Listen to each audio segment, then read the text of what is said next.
नमस्कार मित्रों, मैं श्वेता मिश्रा एक बार फिर आप सभी का बहुत बहुत स्वागत करती हूँ। मित्रों, आज इस वीडियो में हम चर्चा करने जा रहे हैं कि अगस्त का महीना मेष लग्न व वृष लग्न के जातकों के लिए कैसा रहेगा। अगस्त के महीने में मेष लग्न व वृष लग्न के जातकों का स्वभाव कैसा रहेगा, आपके लिए करियर की स्थिति, फाइनेंस की स्थिति कैसी रहेगी, आपका भाग्य क्या कहता है, साथ ही वैवाहिक जीवन आपका कैसा रहेगा, इसके साथ ही धन की स्थिति आपके जीवन में कैसी रहेगी। इन सभी बिंदुओं पर हम चर्चा करेंगे आज इस वीडियो में।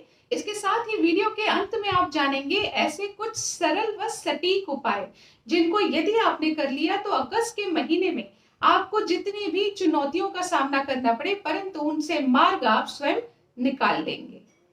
तो सबसे पहले जान लेते हैं मेष लग्न के जातकों के बारे में। मित्रों, यदि आपकी कुंडली के प्रथम भाव में यानी आपकी लग्न कुंडली के पहले भाव में नंबर लिखा है 1, तो आप मेष लग्न के जातक हैं। यदि सबसे पहले चर्चा कर लें आपके स्वभाव की, तो मित्रों ऐसी स्थिति में जब गुरु व राहु दोनों आपके लग्न में विराजमान हैं, एक आपके भाग्येश है और राहु देव भ्रम के कारक है, तो ये आपके मन को थोड़ी उलझनों में फंसाकर तो राहु देव निश्चित तौर पर रखेंगे, परंतु क्योंकि देव गुरु बृहस्पति भी आपके लग्न में विराजमान है तो सभी प्रकार की समस्याओं का समाधान आप निकालते हुए नजर आएंगे। यानी आपके अंदर क्या जो एक विवेकशील व्यक्तित्व है वो किसी न किसी तरह से आपके मन की उधेड़ बुन की समस्या का हल निकाल ही लेगा। परंतु यदि आप चाहते हैं कि भ्रम की स्थिति बिल्कुल भी ना रहे, आपका मन, आपका दिमाग जो हर वक्त एक कहानियों में उलझा रहता है, अगर ऐसी स्थिति आपके जीवन में नहीं आप चाहते हैं तो आपको राहु व केतु के उपाय करने चाहिए, जो कि मैं आपको वीडियो के अंत में बताऊंगी। तो अब शीघ्रता से आगे बढ़ते हुए जान लेते हैं कि ये समय यानी अगस्त का महीना आपके करियर के लिए कैसा रहेगा। तो मित्रों, करियर के दृष्टिकोण से समय अच्छा है, परंतु निर्णय लेने के लिए 16 अगस्त से पहले का वक्त बेहतर है। तो मित्रों, अब आगे बढ़ के जान लेते हैं कि फाइनेंस के दृष्टिकोण से ये समय आपके लिए कैसा रहेगा।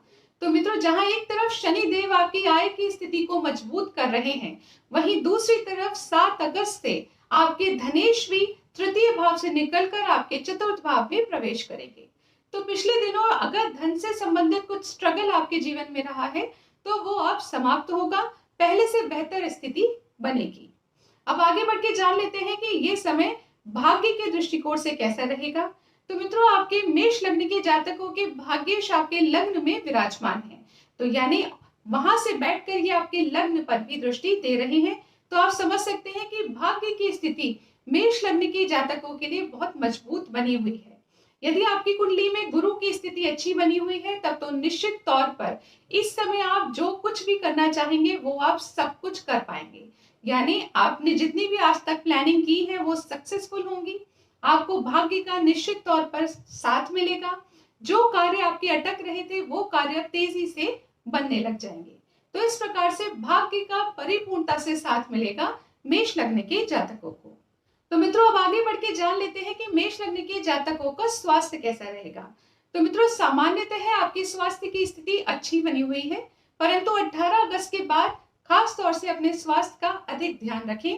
आपके लग्नेश मंगल देव स्वयं आपके छठे भाव में प्रवेश कर जाएंगे। ऐसी स्थिति में आपको स्वास्थ्य का अधिक ध्यान रखने की आवश्यकता रहेगी। अब आगे बढ़ के जान लेते हैं ये समय वैवाहिक जीवन के लिए कैसा रहेगा। तो मित्रों, वैवाहिक जीवन के लिए भी ये समय अच्छा है, क्योंकि विवाह के कारक ग्रह स्वयं देव गुरु बृहस्पति, जो कि आपके भाग्येश भी होते हैं, वो आपके सप्तम भाव पर दृष्टि दे रहे हैं। ऐसे में ये आपके लिए अच्छे योग बनाएंगे। वैवाहिक दृष्टिकोण से ये समय आपके लिए अच्छा रहेगा, परंतु ध्यान रहे लग्न सप्तम में राहु केतु भी विराजमान है, जिनके उपाय करना आपके लिए आवश्यक रहेगा। नहीं तो ऐसा हो सकता है कि आपके मन में अपने जीवन साथी से संबंधित कोई उधेड़ बुन हर वक्त चलती रहे। तो इसके लिए आपको राहु व केतु के मंत्रों का जाप करना आवश्यक रहेगा, जो मैं आपको अभी अंत में बताऊंगी। अब आगे बढ़ के जान लेते हैं ये समय विद्यार्थियों के लिए यानी स्टूडेंट्स के लिए कैसा रहेगा। तो मित्रों, स्टूडेंट्स के लिए निश्चित तौर पर यह समय अच्छा रहेगा, जहां एक तरफ सूर्य देव विराजमान है, वहीं दूसरी तरफ मंगल देव भी 18 अगस्त तक आपके पंचम भाव में विराजमान है। यहाँ से निष्कर्ष निकलता है कि स्टूडेंट्स को इस समय अपनी मेहनत के अच्छे फल प्राप्त होंगे। इस वक्त आपका स्वास्थ्य भी अच्छा रहेगा, पेट से संबंधित यदि समस्याएं थी तो वो समाप्त होंगी। आपकी अपने से रिलेटेड जो भी एक्सपेक्टेशन है, आप स्वयं को अपनी क्लास में जिस जगह पर एक्सपेक्ट करते हैं वहां पर पहुंच पाएंगे। तो मेहनत अपनी जारी रखिए। अब आगे बढ़ के जान लेते हैं ये समय प्रेम संबंधों के लिए कैसा रहेगा। तो मित्रों, आपके लिए भी ये समय उत्तम रहेगा। आप यदि इससे संबंधित कोई निर्णय लेना चाहते हैं तो ले सकते हैं। यदि बात करें विदेश योगों की, तो मित्रों विदेश से संबंधित स्थिति भी आपके जीवन में अच्छी बनी हुई है। यदि आप कोई भी डिसीजन लेना चाहते हैं तो निश्चित तौर पर ले सकते हैं। यदि आप वीजा अप्लाई करना चाहते हैं या कोई बड़ा निर्णय लेना चाहते हैं तो 18 अगस्त से पहले ले लीजिए, वो आपके लिए और अधिक बेनिफिशियल रहेगा। अब जान लेते हैं सबसे इंपॉर्टेंट चीज, यानी मेष लग्न के जातकों को कौन से उपाय करने चाहिए ताकि उनके मार्ग में कोई भी चुनौती ना आए, और यदि आती है तो आप उसका डट कर सामना कर पाए। तो मित्रों, सबसे पहले आपको ध्यान रखना है ओम बुम बुद्धाय नमः इस मंत्र का नित्य प्रतिदिन जाप कीजिए। तो आपको अपने जीवन में अचानक से लॉस की स्थिति देखने को नहीं मिलेगी, छोटी मोटी बीमारियां आपको नहीं लगेंगी।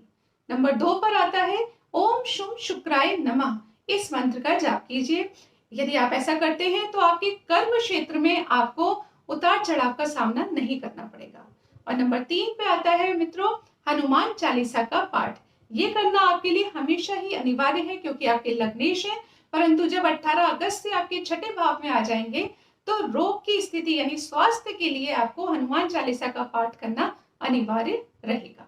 तो मित्रों, अभी तक हमने जाना मेष लग्न के जातकों के बारे में। अब आगे बढ़ के जान लेते हैं वृष लग्न के जातकों के बारे में।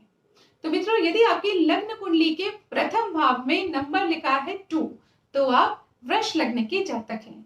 ऐसी स्थिति में सबसे पहले बात कर लेते हैं आपकी स्वभाव की स्थिति की। तो आपके लग्नेश स्वयं शुक्र देव आपके तृतीय भाव में प्रवेश करेंगे 7 अगस्त से।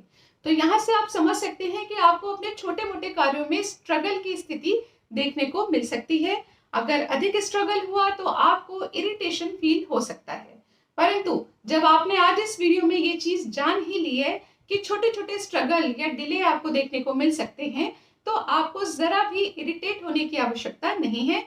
अपनी मनस्थिति को सामान्य बनाए रखें। यदि आपने ऐसा किया तो आपका स्वभाव उत्तम बना रहेगा। अब आगे बढ़ के जान लेते हैं कि आपके करियर की स्थिति कैसी रहेगी। तो मित्रों, जब शनि देव ही आपके करियर भाव में विराजमान है यानी आपके कर्म भाव में विराजमान है, तो निश्चित तौर पर आपकी कर्म की स्थिति को शानदार बनाकर रखेंगे। यानी आप जो भी कार्य कर रहे हैं, जॉब कर रहे हैं या बिजनेस कर रहे हैं, दोनों ही जगह पर आपकी स्थिति को उत्तम बनाए रखेंगे। अब आगे बढ़ के जान लेते हैं कि आपकी धन की स्थिति किस प्रकार से रहेगी। तो मित्रों, फाइनेंस के दृष्टिकोण से यदि बात करें तो आपके धनेश इस समय बहुत अच्छी स्थिति में बने हुए हैं, यानी बुध देव आपके लग्जरी के भाव में विराजमान है। तो धन की स्थिति तो मजबूत बनी हुई है, धन के माध्यम से लाइफ में लग्जरी बढ़ती हुई भी नजर आ रही है। यानी ऐसे समय में आप अपने जीवन में घर, गाड़ी, वाहन से इत्यादि से संबंधित यदि कुछ खरीदना चाहते हैं तो उसके लिए भी स्थिति अच्छी बनी हुई है। किसी न किसी तरह से पैसे का इंतजाम हो जाएगा। अब आगे बढ़ के जान लेते हैं कि ये समय आपके भाग्य के दृष्टिकोण से कैसा रहेगा। तो मित्रों, आपके भाग्य स्वयं शनि देव आपके कर्म भाव में विराजमान है, यानी आपके समस्त कार्यों को भाग्य का पूर्ण रूप से साथ देखने को मिलेगा। तो जरा भी परेशान होने की आवश्यकता नहीं है, क्योंकि स्ट्रगल हो, देरी हो, कुछ भी हो, परंतु आपको अपने भाग्य का साथ निश्चित तौर पर मिलेगा, यानी निश्चित तौर पर आपके समस्त कार्य बन जाएंगे। अब आगे बढ़ के जान लेते हैं ये समय स्वास्थ्य के दृष्टिकोण से कैसा रहेगा। तो मित्रों, वृष लग्न के जातकों को सर्वाधिक जिस चीज पर ध्यान देना है वो है आपका स्वास्थ्य, क्योंकि गुरु व राहु का चांडाल योग आपके द्वादश भाव में बना है और केतु आपके छठे भाव में विराजमान है। तो यहाँ से स्पष्ट हो जाता है कि स्वास्थ्य से संबंधित उतार चढ़ाव, स्वास्थ्य पर पैसे का खर्चा, हॉस्पिटल से रिलेटेड खर्चा आपके जीवन में देखने को मिल सकता है। तो इसलिए सतर्क रहें, अपने स्वास्थ्य का पूर्ण रूप से ख्याल रखें, जरा भी लापरवाही ना बरतें, एक अच्छा रूटीन फॉलो करें। अब आगे बढ़ के जान लेते हैं कि ये समय वैवाहिक जीवन के लिए कैसा रहेगा। तो मित्रों, आपके लिए ये समय सामान्य बना रहेगा। बस अपने स्वभाव पर ध्यान रखिएगा, छोटी छोटी बातों पर इरिटेट मत होइएगा, साथ ही अपने जीवन साथी से ओवर एक्सपेक्टेशन मत रखिए। यदि आपने इन 2 चीजों का ध्यान रखा तो निश्चित तौर पर आपका वैवाहिक जीवन सुखपूर्ण बना रहेगा। अब आगे बढ़ के जान लेते हैं कि अगस्त का महीना स्टूडेंट्स के लिए कैसा रहेगा। तो मित्रों, स्टूडेंट्स के लिए 18 अगस्त तक ये समय अच्छा रहेगा। आप डट कर मेहनत कर लीजिए। उसके बाद यानी 18 अगस्त के बाद आपको अपने स्वास्थ्य का पूर्ण रूप से ध्यान रखना है। यदि आप लेट नाइट स्टडीज करते हैं, यदि आप बाहर का खाना अधिक खाते हैं, तो आपको पूरी तरह से अपने डाइट पर भी ध्यान देना है और अपनी नींद पर भी पूरा फोकस करना है।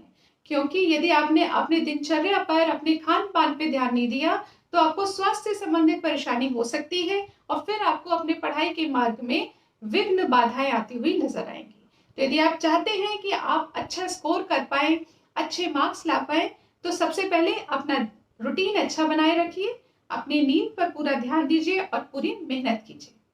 तो मित्रों, अब आगे बढ़ के जान लेते हैं कि अगस्त का महीना प्रेम संबंधों के लिए कैसा रहेगा। तो मित्रों, यदि आप प्रेम संबंध से संबंधित कोई भी डिसीजन लेना चाहते हैं, तो 18 अगस्त से पहले ले सकते हैं। उसके बाद किसी भी तरह से कोई भी नया डिसीजन आप नहीं लीजिएगा, वरना आपको परेशानियों का सामना करना पड़ सकता है। अब जान लेते हैं कि ये समय विदेश योगों के लिए कैसा रहेगा। तो मित्रों, अगस्त का महीना विदेश संबंधित मामलों के लिए अटकता हुआ नजर आ रहा है। आपके कार्यों में डिले या आपके कार्यों में बाधाओं की स्थिति देखने को मिल रही है। तो अब आगे बढ़ के जानते हैं कि वो कौन से सरल व सटीक उपाय हैं जिनको करने से ये समस्त बाधाएं समाप्त हो जाएं, स्वास्थ्य की स्थिति अच्छी बनी रहे। तो सबसे पहले जान लेते हैं पहला उपाय। तो मित्रों, पहला उपाय है गुरु के मंत्र का जाप, या फिर आप गायत्री मंत्र का जाप भी कर सकते हैं। इसके साथ नंबर 2 पे आता है ओम रांग राहवे नमः, इस मंत्र का जाप कीजिए। नंबर 3 पर ओम केम केतवे नमः। यदि आपने इन तीनों मंत्रों का जाप किया तो निश्चित तौर पर आप देखेंगे आपके मार्ग में आने वाली बाधाएं समाप्त हो जाएंगी। विदेश संबंधित अच्छे योग बनने लगेंगे, यानी आपके कार्य जो विदेश से संबंधित अटक रहे थे वो बनने लग जाएंगे। स्वास्थ्य लाभ आपको प्राप्त होगा। जो आपका बिन बात के पैसा खर्च हो रहा है वो भी होना बंद हो जाएगा, यानी आप अच्छी सेविंग कर पाएंगे। तो आशा करती हूँ ये जानकारी आपको पसंद आई होगी। यदि पसंद आए तो इस वीडियो को लाइक कीजिए, शेयर कीजिए और पेज को फॉलो कीजिए। अगले वीडियो में हम जानेंगे अन्य 2 लग्नों के बारे में। तब तक के लिए नमस्कार।